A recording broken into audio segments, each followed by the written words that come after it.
दोस्तों, आप सुन रहे हैं सच्ची कहानियाँ रोनित के साथ। आइए अब चलते हैं आज की अनाउंसमेंट की ओर। कल की हमारी कहानी काला जादू और अंधा भिखारी पे पहला कमेंट मयंक शर्मा जी ने किया था। मयंक शर्मा जी को इसके लिए बहुत बहुत धन्यवाद। आइए अब बढ़ते हैं आज की कहानी की तरफ। एक शहर में एक शशांक नामक लड़का एक नए घर में शिफ्ट हो रहा था। उसके परिवार में सिर्फ बीवी और एक बच्चा ही था। वो लोग शिफ्ट तो अच्छे से हो गए, लेकिन बीवी ने घर में मंदिर बनाने की जिद पकड़ ली। हालांकि शशांक को भगवान और पूजा पाठ में इतना भरोसा तो नहीं था, लेकिन बीवी के बहुत बोलने पे पति ने जैसे तैसे एक काम चलाऊ मंदिर तैयार कर दिया, जिसमें कि उन्होंने खुद से ही अपने हाथों से ड्रिल करके शेल्फ लगाए थे। शशांक को बस जल्द से जल्द सेटल होकर और अगले दिन से अपने ऑफिस जाना था।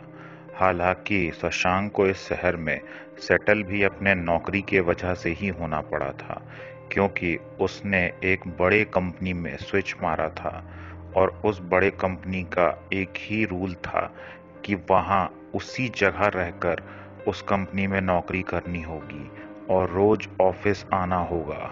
इसीलिए जल्दी जल्दी में शशांक और उसकी फैमिली यहाँ आकर सेटल हुए थे। उन लोगों ने जल्दी जल्दी सारा सामान जमाया और अगले दिन से शशांक अपने ऑफिस जाने लगा। कुछ दिनों तक तो सब कुछ बहुत अच्छा चला, लेकिन शशांक और उसके परिवार को ये नहीं पता था कि वो जगह कैसा है और उस जगह का बैकग्राउंड क्या है। वो लोग जहाँ रह रहे थे वो पूरी की पूरी बिल्डिंग थी, मगर उस बिल्डिंग के आसपास कुछ भी ना था।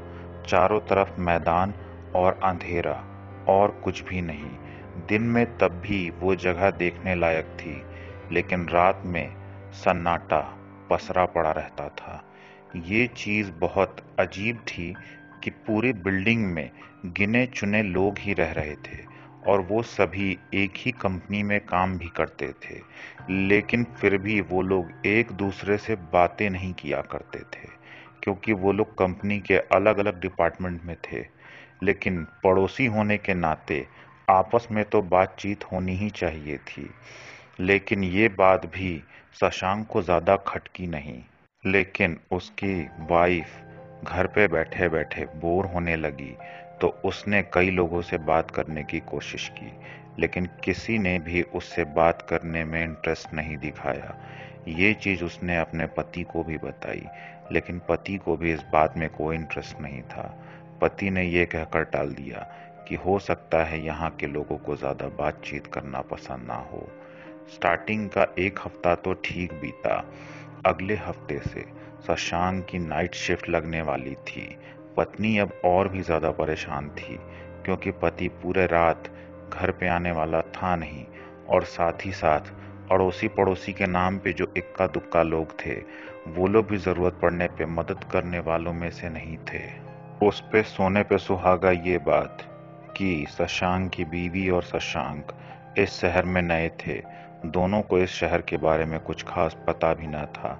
इस चीज को लेकर शशांक की बीवी परेशान तो बहुत थी, लेकिन वो अपने पति को हर चीज के लिए परेशान नहीं करना चाहती थी।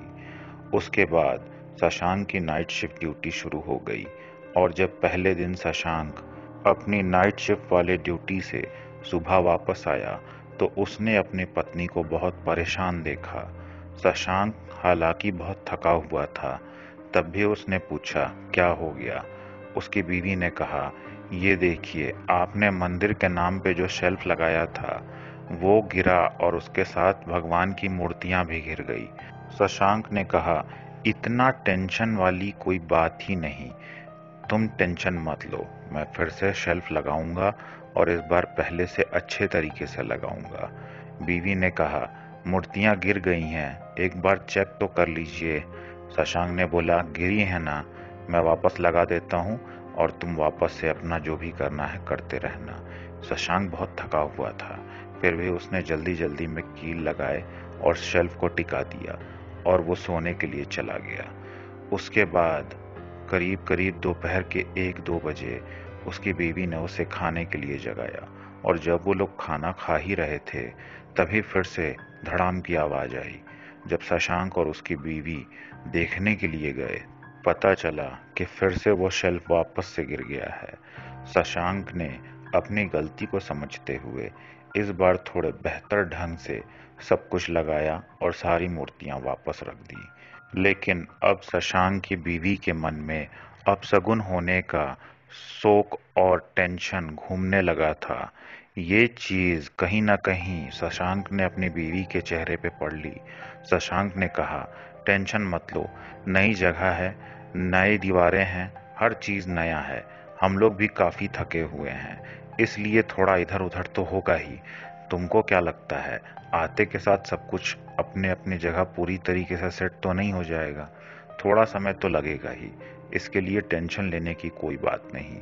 हालांकि शशांक के लिए तो ये नॉर्मल सी बात थी, लेकिन उसकी बीवी अब काफी टेंशन में रहने लगी थी। शशांक वापस अपने ड्यूटी के लिए चला गया, लेकिन अगले सुबह जब शशांक वापस आया तो इस बार उसने देखा कि उसकी बीवी टेंशन में तो है ही, लेकिन वो काफी डरी हुई सी भी है। शशांक ने पूछा, अब क्या हो गया?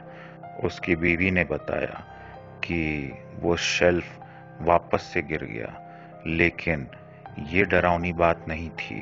डरावनी बात तो ये थी कि उस शेल्फ के गिरते के साथ किसी ने शशांक के दरवाजे को बहुत जोर जोर से पीटना शुरू कर दिया था। इस चीज को देखते हुए शशांक की बीवी पूरी तरीके से डर चुकी थी। हालांकि उसने आवाज लगा के पूछने की भी कोशिश की, लेकिन दरवाजे के दूसरे तरफ से जो गुर्राने की आवाज आ रही थी वो इसे कुछ भी कहने या बोलने से रोक रही थी। इसलिए शशांक की बीवी ने आई होल से जाकर जब बाहर की तरफ देखा तो उसके हिसाब से बाहर कोई राक्षस नुमा आकृति खड़ी थी, जिस चीज को देखकर ये इतना ज्यादा डर गई कि पूरी रात ये अपने और अपने बच्चे के सुरक्षा के लिए टेंशन में जगी रही और हॉल में ही बैठकर पहरा देते रही, या कह लीजिए कि डर के मारे उसे नींद ही नहीं आ रही थी। शशांक ने कहा, हो सकता है तुम्हें भ्रम हो रहा हो, मैं ये नहीं कहूंगा कि हाँ इसमें डरने की कोई बात नहीं, लेकिन अब अगले संडे को मैं ज़रूर बिल्डिंग के लोगों से और कंपनी के लोगों से इस बारे में बात करूंगा, क्योंकि हम लोगों में से किसी को भी ये नहीं पता कि यहाँ की हिस्ट्री क्या है। इसीलिए हो सकता है कोई बच्चा तुम्हें डराने की कोशिश कर रहा हो, या कोई ऐसे ही चोर उचक्का हमारे दरवाजे पे आके नॉक करके चेक कर रहा हो कि हमारे घर में कोई है या घर खाली है। खैर, ये सिक्योरिटी कंसर्न तो है। मैं वैसे अगर आज फिर ऐसा होगा तो पुलिस कंप्लेन जरूर कर दूंगा। तुम अपने सुरक्षा के लिए लाठी डंडे और जो भी चीजें हो सकती हैं वो अपने साथ रखना। मैं भी चौकीदार को बोल दूंगा कि हमारे घर की तरफ थोड़ा ज्यादा नजर रखे। हालांकि वहां चौकीदार तो जरूर था, लेकिन उसे पूरा राउंड मारने में करीब करीब आधा घंटा लगता था। तो मान के चलिए कि बिल्डिंग के सामने की तरफ वो सिर्फ 5 मिनट के लिए ही होता था, बाकी का समय उसे पूरा एक राउंड मारने में लग जाता था। इसीलिए सिक्योरिटी होने के बावजूद ना के बराबर थी। खैर, शशांक ने जैसे तैसे अपने बीवी को ये भरोसा दिलाया कि घबराओ मत, मैं इसके लिए कोई ना कोई एक्शन जरूर लूंगा। इसके बाद शशांक ने नाश्ता किया और वो सोने के लिए चला गया। दोपहर में वापस से वो खाना खाने के लिए उठा और शाम के बाद वो वापस अपने ड्यूटी पे चला गया।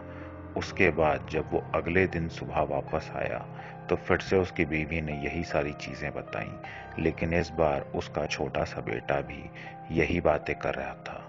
उसका भी कहना यही था कि पापा रात को कोई जोर जोर से दरवाजे को पीट रहा था और बाहर से गुर्राने की भी आवाजें आ रही थी। वहम किसी एक को हो सकता था, दोनों को नहीं, और साथ ही साथ दोनों को एक जैसी ही आवाजें सुनाई दे रही थी। अब ये बात शशांक के लिए भी काफी टेंशन वाली थी। शशांक ने अपने कंपनी के पास से एक बंदे को एज अ सिक्योरिटी गार्ड अपने घर के सामने लगवा दिया, लेकिन उसी बिल्डिंग में उसी के कंपनी के बाकी भी लोग थे जिन्होंने उस सिक्योरिटी गार्ड पे और भी कई सारी जिम्मेदारियां थोप दी और वो भी मजबूर होकर उन कामों को करने लगा। कुछ ही दिनों में वो सिक्योरिटी गार्ड भी वहां से चला गया, क्योंकि उसे जो काम दिया गया था उससे ज्यादा काम उससे करवाया जा रहा था। इसीलिए वो भी वहां नहीं टिका। अब भी संडे आने में 2 दिन बाकी थे और ये 2 दिन दोनों पे ही बहुत भारी थे, शशांक पे भी और उसके बीवी पे भी। क्योंकि जब भी शशांक अपनी ड्यूटी से वापस आए, बीवी और बच्चे और भी ज्यादा डरे हुए मिलते थे। अब शशांक के सिर से ये पानी ऊपर जाने लगा था। उसने पुलिस कंप्लेन कर दिया, लेकिन पुलिस कंप्लेन करके भी कोई फायदा नहीं हुआ, क्योंकि पुलिस के हत्थे कोई चढ़ा ही नहीं। जब पुलिस किसी को ऐसा कुछ करते हुए देखेगी तभी तो अरेस्ट करेगी। जब कोई नजर ही नहीं आया तो पुलिस भी क्या कर सकती थी।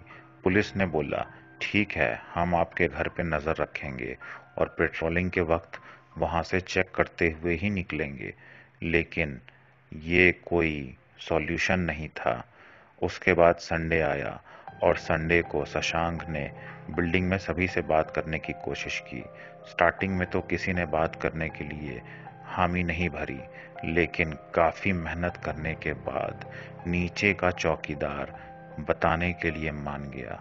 चौकीदार ने बताया, साहब, यहाँ कोई बात करने के लिए इसलिए राजी नहीं है क्योंकि सभी डरे हुए हैं। यहाँ पे रात में एक अजीब सी आकृति घूमती है जो कि अगर कोई हत्थे चढ़ जाए तो उसे मार देती है। इस बारे में बिल्डिंग में जो पहले से रहते हैं उन लोगों को पता है, खास कर कि 3 नंबर वाले को, क्योंकि उसके घर पे पहले जो लोग रहते थे उन लोगों ने रात को दरवाजा नॉक होने पे दरवाजा खोल दिया था और उन सभी लोगों की मौत बहुत दर्दनाक हुई थी। और जब 3 नंबर वाले लोग शिफ्ट होने आए तो उन्हें पहले ही ये बात पता थी, लेकिन उनके पास ज्यादा कोई ऑप्शन ना होने की वजह से वो लोग चुपचाप वहां शिफ्ट हो गए।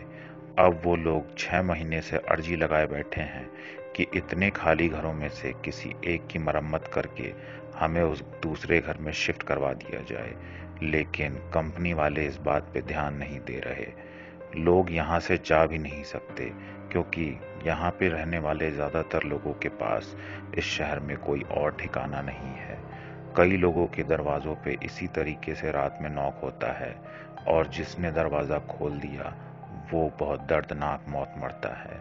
हालांकि जो लोग अपने घर में अच्छे से पूजा पाठ करते हैं वो इस परेशानी से दूर रहते हैं, लेकिन पता नहीं क्यों आपके घर पे ये प्रकोप रोज बरस रहा है।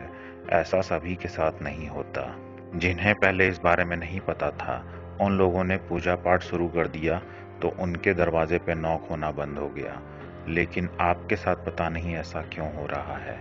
उसके बाद शशांक भी ये सोचने लगा कि अगर पूजा पाठ करने से ये सारी चीजें बंद हो जाती हैं तो पूजा पाठ तो मेरी बीवी भी कर रही है।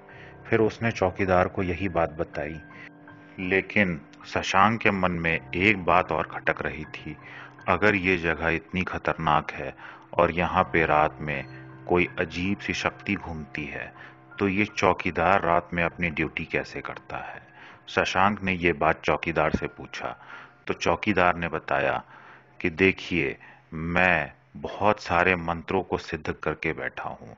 मैंने कई मंत्रों के 9 लाख जाप करके रखे हैं। इस वजह से जब रात में मैं ड्यूटी करता हूँ तो मैं उन्हीं मंत्रों का जाप करते रहता हूँ और अपने गुरु मंत्र का भी, लेकिन मुझे इसीलिए कोई तकलीफ नहीं आती। परेशानी ये नहीं कि मैं ड्यूटी कैसे करता हूँ, परेशानी ये है कि आपके घर में पूजा पाठ होने के बावजूद आपके घर से ये प्रकोप जा क्यों नहीं रहा। अगर आपको बुरा ना लगे तो क्या आप मुझे अपने घर पे ले जाकर अपने पूजा वाले कमरे को दिखाएंगे। शशांक इस बात के लिए मान गया। फिर शशांक चौकीदार को लेकर अपने घर पे गया और चौकीदार मंदिर नुमा शेल्फ को देखकर पहले तो उसने मूर्तियों को चेक करने के लिए कहा, और जब चौकीदार ने मूर्तियों को उठाकर चेक किया तो चौकीदार थोड़ा सा आश्चर्यचकित हो गया। चौकीदार ने बताया कि क्या आप लोग बिना मूर्तियों को चेक किए पूजा करते हैं। ये चीज शशांक को थोड़ी अजीब लगी। शशांक ने पूछा, क्यों? मूर्तियों को क्या रोज चेक करना पड़ता है? चौकीदार ने पूछा, क्या यहाँ मूर्तियों को लाते वक्त या बीच में कभी मूर्तियां नीचे गिरी थीं? शशांक ने बोला, हाँ, 2 से 3 बार ये शेल्फ ठीक से कांटियां न लगे होने की वजह से नीचे गिर गया था, जिसके साथ ये मूर्तियां भी नीचे गिर गई थीं। चौकीदार ने बोला, क्या आप लोग इन सारी चीजों में मानते हैं या नहीं, या सिर्फ किसी ने कह दिया और आपने पूजा पाठ करना शुरू कर दिया? शशांक ने पूछा, हुआ क्या? चौकीदार ने बताया, आप लोगों की मूर्तियां खंडित हैं और इतने दिनों से शायद आपकी बीवी खंडित मूर्तियों की पूजा कर रही थी।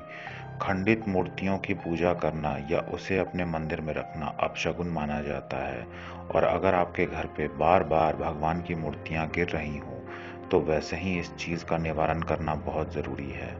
भगवान को एक अलग स्थान दिया गया है, और अगर उनकी मूर्तियां गिर जाएं तो ये अच्छी बात नहीं, और गिरने के बाद आपने इसे पवित्र भी नहीं किया होगा और ना ही ये देखा होगा कि मूर्तियां ठीक हैं या नहीं।